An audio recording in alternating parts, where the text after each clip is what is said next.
आपण सॉन्ग या सब्जेक्टचा brief introduction मागच्या लेक्चरमध्ये बघितलं तरी पण पुन्हा एकदा मी रिपीट करतो. स्ट्रेंथ ऑफ मटेरियल हा जो आपण सब्जेक्ट आहे, हा सब्जेक्ट कशासाठी शिकतोय तर काय आपण कुठलाही ऑब्जेक्ट बनवताना ओके कुठल्या गोष्टी लक्षात घेतल्या पाहिजे की त्या ऑब्जेक्ट आपण जो बनवतोय त्याच्यावरती कुठले कुठले फोर्स ॲक्ट होणार आहेत तर ते आपण सुरुवातीला बघितलं पाहिजे. ओके, आता आपण एखादा ऑब्जेक्ट तयार केला आहे, एखाद्या फोर्सच्या अंडर तो फोर्स लोड त्याच्यावरती ॲक्ट झाला आहे आणि तो ऑब्जेक्ट फेल झाला आहे. असं न होण्यासाठी आपल्याला त्या मटेरियलची ॲबिलिटी माहिती असली पाहिजे, त्या मटेरियलची कॅपॅसिटी आपल्याला माहिती असली पाहिजे. ओके, मग त्याचा स्टडी आपण ह्या सब्जेक्टमध्ये करणार आहोत, स्ट्रेंथ ऑफ मटेरियलमध्ये. Okay, strength means nothing but the ability of the material, त्या मटेरियलची ॲबिलिटी. ओके, तर आता मी तुम्हाला या सब्जेक्टमधला तुम्हाला दुसरा चॅप्टर सुरुवातीला स्टार्ट करतो. पहिला जो चॅप्टर आहे मुवमेंट ऑफ इनर्शिया तुम्ही नंतर लास्टला डिस्कस करेल. ओके, सुरुवातीला मी चॅप्टर नंबर 2 बघतोय. The name of the chapter is simple stresses and strain. Okay, आणि याचं वेटेज आहे हे 10 मार्कांचं वेटेज आहे त्याचं. Okay, so we are starting first chapter, my chapter, first chapter. Okay, so before knowing what is stress, what is strain, we need to know some concepts about this topic. Okay, so first concept is body. So what is body? Okay, so body means what? It is an object which occupies some volume in the space. Okay, असा object आहे ह्या volume मधलं काहीतरी, ह्या space मधलं काहीतरी volume occupy करतोय, तशा ऑब्जेक्टला आपण म्हणतो बॉडी. फॉर एक्झाम्पल हा डस्टर आहे, हा डस्टर काय करतोय या स्पेस मधलं काहीतरी व्हॉल्यूम ऑक्युपाय करतोय, तर ह्या डस्टरला मी बॉडी म्हणू शकतो. ओके, तर body, there are 3 types of bodies.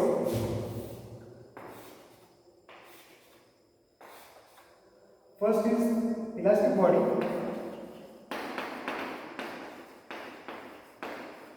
Okay, second one is the plastic body,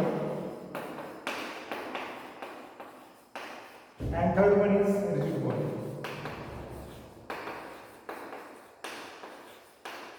हे 3 टाइप्सच्या बॉडीज आहेत. तर पहिले आपण बघूया elastic body. So what is elastic body? आता एखाद्या इलास्टिक मटेरियल तुम्हाला माहितीच असेल. ओके, इलास्टिक मटेरियल आपण रेग्युलर लाईफमध्ये इलास्टिक हा शब्द वापर करतो. ज्यावेळेस असं आपण त्याच्यावरती फोर्स अप्लाय करतो तर त्याचं इलॉंगेशन होतं, म्हणजे काय तो स्ट्रेच होतो तो, बरोबर. ज्यावेळेस फोर्स रिमूव्ह करतो तर त्यावेळेस ते परत ओरिजिनल शेपमध्ये येतो. असे जे बॉडीज आहेत तर त्यांना आपण म्हणणार इलास्टिक बॉडी. ओके, म्हणजे फॉर एक्झाम्पल सपोज मी एक बॉडी घेतली, ही बॉडी आहे, ह्या बॉडीची लेंथ सुरुवातीला मी घेतोय सपोज ही आहे 10 सेंटीमीटर. त्या बॉडीची लेंथ आहे 10 सेंटीमीटर. ही बॉडी आहे इलास्टिक बॉडी. सपोज आता मी याच्यावरती फोर्स अप्लाय करतोय. फोर्स अप्लाय करतोय म्हणजे या ठिकाणी फोर्स अप्लाय करतोय, तिथे पण फोर्स अप्लाय करतोय. ओके, फोर्स अप्लाय केल्यामुळे काय होणार आहे, ही बॉडी स्ट्रेच होणार आहे. फोर्स अप्लाय केल्यामुळे ही बॉडी जर स्ट्रेच होत असेल मग ती काय होईल, तिची लेंथ व्हॅरी होईल. म्हणजेच काय, ह्या बॉडीची लेंथ जी आहे ती 10 मे बी ती 12 वर जाईल, 15 वर जाईल. मी असं कन्सिडर करतोय तिची लेंथ झाली 12 सेंटीमीटर. ओके, म्हणजे ह्या बॉडीमध्ये इलॉंगेशन किती झालं, तर हे जे इलॉंगेशन आहे स्ट्रेच जे आहे 2 सेंटीमीटर स्ट्रेच झाली बॉडी, 2 सेंटीमीटर ती बॉडी वाढली. ओके, फोर्स अप्लाय केल्यानंतर. ओके, आता हे जे आहे त्याला आपण म्हणतो इलॉंगेशन, आपण म्हणतो याला डिफॉर्मेशन किंवा इलॉंगेशन. ह्या 10 सेंटीमीटर आहे, 2 सेंटीमीटर वाढलं, हे 2 सेंटीमीटरमध्ये त्याला आपण इलॉंगेशन म्हणतो किंवा डिफॉर्मेशन आपण म्हणतो. ओके, तर आता ज्या वेळेस मी हा जो फोर्स अप्लाय केलेला आहे, फोर्स अप्लाय केलेला ज्यावेळेस मी रिमूव्ह करतोय, काढून टाकतोय तर काय होईल, ही बॉडी परत तिचा ओरिजिनल शेप रिगेन करेल. ही बॉडी काय करेल, तिचा जो शेप आहे ओरिजिनल म्हणजे हे परत 12 वरून येईल 10 वर येईल.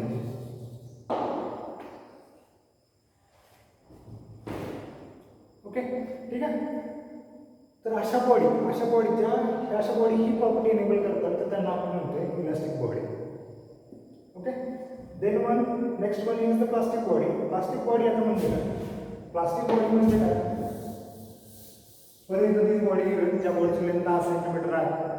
ओके, मग आता अशी बॉडी आहे की की ज्या बॉडीवरती आता मी फोर्स अप्लाय करतोय, फोर्स अप्लाय केल्यानंतर ना ह्या बॉडीची लेंथ चेंज झाली, फोर्स अप्लाय केल्यामुळं त्या बॉडीची लेंथ चेंज झाली, ती झाली आहे 12.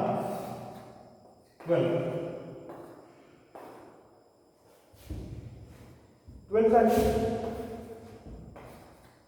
आता काय करतोय, आता म्हणजे फोर्स अप्लाय केल्यानंतर त्याची लेंथ वाढली, त्याची लेंथ 10 ची 12 झाली.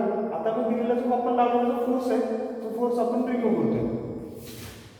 हा जो फोर्स आहे तो फोर्स मी काय केला, रिमूव्ह केला. बरोबर आहे. आता फोर्स रिमूव्ह केल्यामुळे काय झालं, जर बॉडीचं जर परत ओरिजिनल शेप जर रिगेन करत नसेल, म्हणजे काय, ज्या शेपला आणून ठेवली त्या फोर्सने त्या शेपला जर बॉडी राहत असेल, म्हणजे काय, ह्या बॉडीचं परमनंटली डिफॉर्मेशन झालं.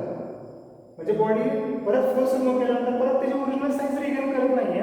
मग अशा ज्या बॉडीज आहेत त्याच्यामध्ये परमनंट डिफॉर्मेशन होतंय. म्हणजे हे जे डिफॉर्मेशन झालेलं आहे 2 सेंटीमीटरचं, हे कायमस्वरूपी झालेलं आहे. म्हणजे बॉडी काय त्या परत ओरिजिनल शेपमध्ये येत नाही. मग अशा ज्या बॉडीज आहेत त्या बॉडीजला आपण म्हणतो प्लास्टिक बॉडी. ओके. आणि third one is the rigid body. Rigid body म्हणजे काय, अशी बॉडी आहे the body which does not undergo, अशी बॉडी की त्या बॉडीवरती काहीच फरक पडत नाही फोर्स अप्लाय केल्यानं. म्हणजे काय, बॉडीवरती मी फोर्स अप्लाय करतोय, फॉर एक्झाम्पल अंडरस्टँड आहे, मी त्याच्यावरती वेगवेगळे फोर्स अप्लाय करतोय पण बॉडीमध्ये काहीच चेंजेस होत नाही आहेत. फोर्स अप्लाय केल्यानंतर बॉडीमध्ये काही साईज आणि शेप त्याचा ॲज इट इज राहतो. तर अशा बॉडीला आपण म्हणतोय रिजिड बॉडी. याचं एक्झाम्पल आहे स्टोन, दगड. आपण म्हणतो स्टोन. ओके. हे प्लास्टिक आणि इलास्टिक बॉडीज तर तुम्हाला रेग्युलर लाईफमध्ये तुम्हाला ह्या माहितीच आहे. ओके. आता ही बॉडी आपण बघतोय कशासाठी.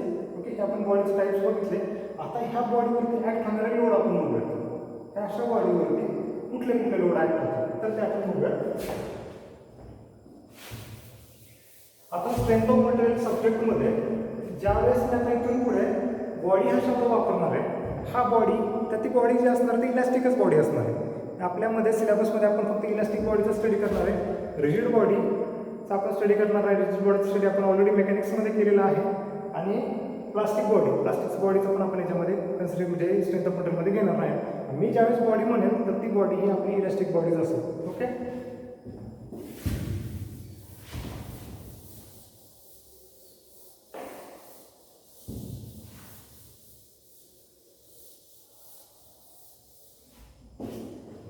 लोड्स आपण बघूया आता.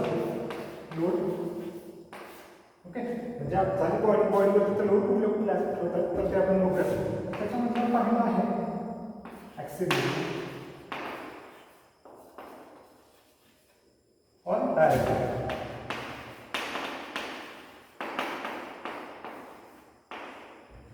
परत रिपीट करतो मी. लोड म्हणजे एक प्रकारचा फोर्सेस आहे की जो बॉडीवरती आपण अप्लाय करणार आहोत. ओके. तर त्याच्यामध्ये आहे पहिला आहे ॲक्सिल लोड, त्यालाच आपण डायरेक्ट लोड पण आपण म्हणतो. ओके. तर हा ॲक्सिल लोड म्हणजे काय. ओके. सपोज ही बॉडी आहे, ही बॉडी आहे, त्या बॉडीचा हा ॲक्सिस आहे. त्या बॉडीचा काय हा ॲक्सिस आहे. ओके. मग ॲक्सिसवरती जो लोड ॲक्ट होतोय, हा जो ॲक्सिस आहे आणि हा लोड हा त्याच्या ॲक्सिसवरती अप्लाय केलेला आहे, ह्या बॉडीच्या ॲक्सिसवरती अप्लाय केलेला आहे. तर असा जो लोड आहे जो त्याच्या ॲक्सिसवरती अप्लाय होतोय, तर अशा लोडला आपण म्हणतो axle load. The load is acting on the axis, that load is known as axle load or direct load. Okay. आता म्हणजे सपोज इथं जर लोड ॲक्ट होत असेल, इथं लोड ॲक्ट होत नाही, ह्या लोड आपला ॲक्सिल लोड नसणार. तर जो ॲक्सिसवरती कुठेही ॲक्सिसवरती कुठेही लोड ॲक्ट होतात, जर तो लोड असेल तसा तर त्याला आपण म्हणतो ॲक्सिल. पण हा जो आहे तो अवे फ्रॉम ॲक्सिस आहे. बरोबर आहे. तर त्याला आपण डायरेक्ट लोड आपण म्हणू शकत नाही. ओके. मग आता ह्या ॲक्सिल लोडमुळे काय होणार आहे, कुठला लोड असणार आहे जो ॲक्सिलवरती अप्लाय होतोय. आता हा लोड काय दाखवला. ओके. ह्या लोडमुळे काय होणार आहे, ह्या बॉडीचं इलॉंगेशन होणार आहे. ह्या बॉडीची लेंथ सपोज 10 सेंटीमीटर असेल, ह्या सेंटीमीटर 10 सेंटीमीटर असेल, ह्या फोर्समुळे ही बॉडीची लेंथ काय होणार आहे, वाढणार आहे. लेंथ काय होणार त्याची वाढणार आहे. म्हणजे 10 ची 11 होईल, 12 होईल, 15 होईल. बरोबर आहे. पण तिची लेंथ कमी होणार नाही. बरोबर आहे. ज्यावेळेस फोर्स रिमूव्ह करतो ते परत ओरिजिनल शेपमध्ये येईल. पण आपण फोर्स अप्लाय असा करतोय त्याच्यामुळे तिची लेंथ इथं वाढणार आहे. हा जो फोर्स आहे तर ओके, हा जो लोड आहे त्याला म्हणजे ह्याला टेन्साईल फोर्स आपण म्हणतो की जो बॉडीवरती टेन्शन क्रिएट करतो, टेन्शन क्रिएट म्हणजे ताण तयार करतोय अशाला आपण म्हणतो टेन्साईल लोड किंवा टेन्साईल फोर्स आपण त्याला म्हणतो. ओके, म्हणजे हे झालं टेन्साईल फोर्स.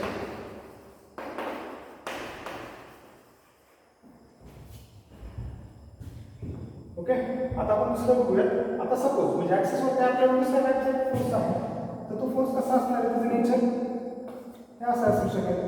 हा आपण फोर्स अप्लाय करतोय तो कसा आहे ॲक्सियलच आहे, आपण ॲक्सियलच लोड म्हणतो त्याला, ॲक्सियल फोर्सच आपण त्याला म्हणतोय. ओके, पण ह्या फोर्समुळं बॉडीज काय होतंय, ही जी बॉडी आहे ह्या बॉडीची लेंथ जी आहे ती कमी होईल, ती कॉम्प्रेस होईल. बरोबर आहे, तर आपली जी बॉडी आहे इलास्टिक बॉडी जी आहे ती बॉडी काय होणार कॉम्प्रेस होणार. ओके, मग हा जो फोर्स आहे की जो बॉडीला कॉम्प्रेस करतोय, हा जो फोर्स आहे जो बॉडीला कॉम्प्रेस करतोय त्याला आपण कॉम्प्रेसिव्ह फोर्स आपण म्हणतो, त्याला आपण कॉम्प्रेसिव्ह फोर्स आपण त्याला म्हणतो. Okay, clear.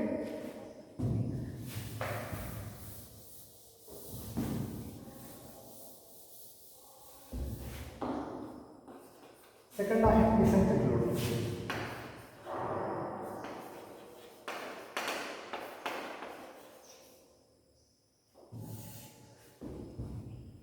आता सुरुवातीला आपण ॲक्सेल बघितला, आता इसेंट्रिक. आता इसेंट्रिक म्हणजे काय, जो ॲक्सेल नाही जो ॲक्सेल सोडून जे फोर्सेस आहे जो लोड आहे तर त्याला आपण म्हणतो इसेंट्रिक लोड. म्हणजेच काय,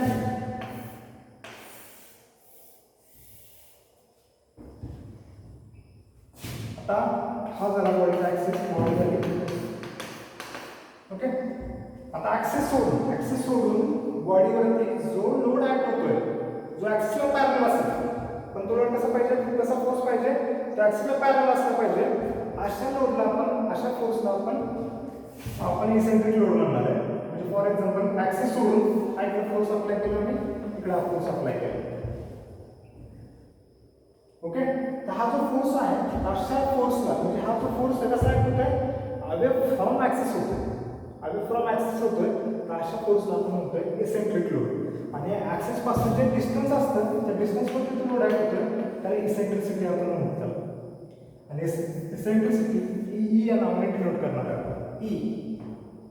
ई म्हणजे काय शो करते की हा जो लोड आहे तो ॲक्सेस पासून किती डिस्टन्सवरती आहे, तर ते जे डिस्टन्स आहे दोघांमधलं तर त्याला आपण म्हणतो इसेंट्रिसिटी आपण म्हणतो. ओके, तर पहिल्यांदा सांगतो की इसेंट्रिक लोड म्हणजे काय, जो लोड आहे ॲक्सिस पासून वरती आपल्याला बॉडीवरतीच अप्लाय होतोय, पण आहे होतोय प्लस कसं होतं तो त्या ॲक्सिसला पॅरलल होतो, तो त्या ॲक्सिसला पॅरलल लोड आहे, त्याच्यामुळे त्याला आपण म्हणतो इसेंट्रिक लोड किंवा इसेंट्रिक फोर्स. आणि जे डिस्टन्स आहे त्या दोन ॲक्सिस आणि त्या फोर्समधलं ओके परपेंडिक्युलर डिस्टन्स आहे तर त्याला आपण म्हणतोय इसेंट्रिसिटी आणि ती ई या नावाने आपण डिनोट करतो. ओके, हा झाला आपला second eccentric load.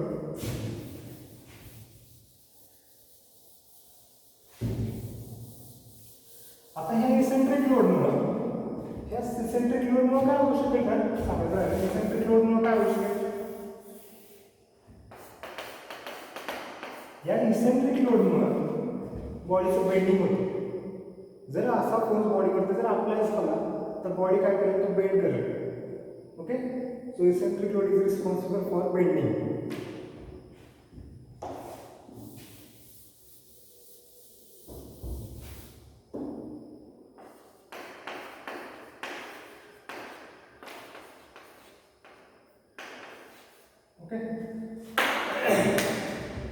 Third load आहे शिअर लोड. शिअर हा शब्द आपण ऐकला असेल, हे जे ॲक्शन आहे ह्या दोन सरफेसमधली ही जी ॲक्शन आहे त्याला आपण म्हणतो शिअरिंग ॲक्शन आपण म्हणतोय.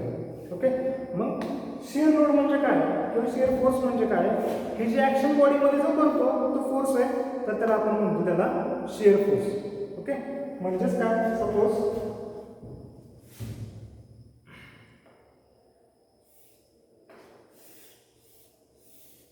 सिंपल भाषेमध्ये सांगतो तुम्हाला मी. सपोज ह्या दोन प्लेट्स आहेत, ह्या दोन प्लेट्स आहेत, एका रिबनच्या साहाय्याने जॉईन केलेल्या आहेत, रिबनच्या साहाय्याने जॉईन केलेला आहे. म्हणजे आता ह्या ज्या प्लेट्स आहेत ते एकमेकाला जॉईन आहेत. बरोबर, आता मी ह्याच्यावरती फोर्स अप्लाय करतो. बघा, फोर्स इकडे अप्लाय करतोय आणि ह्या प्लेटवरती इकडे फोर्स अप्लाय करतोय. ओके, त्याच्यामुळे काय होईल, हे जे ह्या दोन सरफेसेसमध्ये हे जर बाजूला ठेवले असते ह्या दोन सरफेसेसमध्ये शिअरिंग ॲक्शन होणार आहे. ओके ओके, तर त्याला आपण म्हणतोय शिअर फोर्स. म्हणजे हा जो फोर्स आहे की ह्या दोन सरफेसेसमध्ये शिअरिंग ॲक्शन करतोय, तर त्याला आपण म्हणतोय shear load. Okay, for example सांगतो म्हणून इथे सपोज दोन प्लेट्स आहेत, त्या दोन प्लेट्स आहेत त्या जॉईन केलेल्या आहेत. ओके, तर मी खालच्याला ह्या बाजूने फोर्स अप्लाय करतो वरती, तर काय होतं ही ॲक्शन होते म्हणजे दोघां सरफेसेसमध्ये फ्रिक्शन होतं आहे, बरोबर आहे, घासता येते एकमेकांवरती. ही जी ॲक्शन आहे ह्या ॲक्शनला आपण म्हणतो शिअर, आणि जो लोड जो फोर्स ह्या ॲक्शन घडून आणतो त्याला आपण म्हणतो शिअर लोड. हा जो फोर्स आहे ह्या फोर्सला आपण म्हणतो शिअर लोड. ओके, तर आपण आज ह्याच्यामध्ये एवढंच टॉपिक बघूयात. ओके, तर तुम्हाला हा टॉपिक कळला असेल तर मला ग्रुपवरती टाका. मी हा आपल्या सॉमच्या ग्रुपवरती मी पोस्ट करणार आहे. तुम्ही हा व्हिडिओ बघा. तुम्हाला जर त्याच्यावरती काही डाऊट्स असतील तर डाऊट्स मला आज विचारा. तसंच मी याच्या नोट्स तुम्हाला प्रोव्हाइड करणार आहे. तर नोट्स काय करायचे तुम्ही तुमच्या वहीमध्ये लिहून काढायच्या, नंतर परत त्यासाठी वेळ नसणार आहे. तर ह्या नोट्स तुम्ही तुमच्या वहीमध्ये व्यवस्थित लिहून काढायच्या की जेणेकरून तुम्हाला नंतर परत काही लिहावं लागणार नाही. ओके, ठीक आहे, थँक्यू.